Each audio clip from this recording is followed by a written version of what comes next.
నమస్తే, welcome to whistle. నేను మీ Swathi. Venezuela అధ్యక్షుడు నికోలస్ మదురోను అమెరికన్ సైన్యం నిర్బంధించి అమెరికాకు తరలించిన నేపథ్యంలో యుఎస్ అధ్యక్షుడు డొనాల్డ్ ట్రంప్ మరో దేశాధినేతలకు తీవ్ర హెచ్చరికలు పంపారు. కొలంబియా అధ్యక్షుడు గుస్తావో పెట్రో కూడా కొకైన్ను తయారు చేయించి అమెరికాకు అక్రమ రవాణా చేయిస్తున్నారని ఆరోపించారు. మదురో అరెస్టును లాటిన్ అమెరికా సార్వభౌమత్వంపై దాడి అని, వాషింగ్టన్ చర్యల వల్ల మానవతా సంక్షోభం సంభవిస్తుందని కొలంబియా అధ్యక్షుడు పెట్రో ఆరోపించడంతో ట్రంప్ ఈ హెచ్చరిక చేశారు.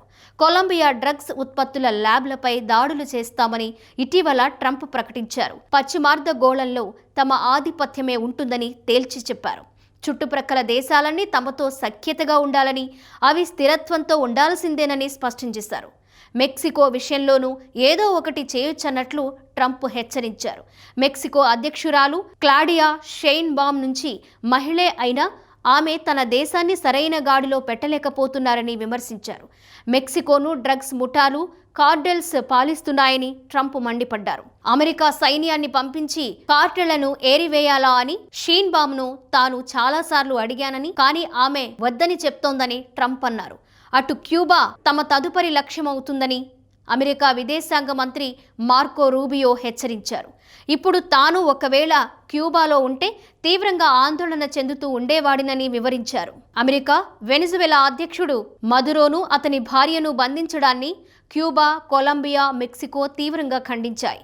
ఆ దేశంపై యుఎస్ నిర్వహించిన దాడులు ఖచ్చితంగా దురాక్రమణ కిందకే వస్తాయని పేర్కొన్నాయి. ట్రంప్ చర్యలతో తాము కూడా అప్రమత్తమయ్యామని, వెనిజువెలా సరిహద్దుల్లో సైన్యాన్ని మోహరిస్తున్నామని కొలంబియా దేశ అధ్యక్షుడు గుస్తావో పెట్రో పేర్కొన్నారు. ఈ విషయంపై ఐక్యరాజ్య సమితి OAS వెంటనే సమావేశం కావాలని ఆయన విజ్ఞప్తి చేశారు. లాటిన్ అమెరికా దేశాలు ఎప్పటి నుంచో అమెరికా సైనిక జోక్యాన్ని ఎదుర్కొంటున్నాయి. ఫిడెల్ కాస్ట్రోను పడగొట్టే లక్ష్యంతో క్యూబా బహిష్కృతుల నేతృత్వంలో జరిగిన 1961 బే ఆఫ్ పిగ్స్ దండయాత్రలోనూ అమెరికా పాత్ర ఉంది.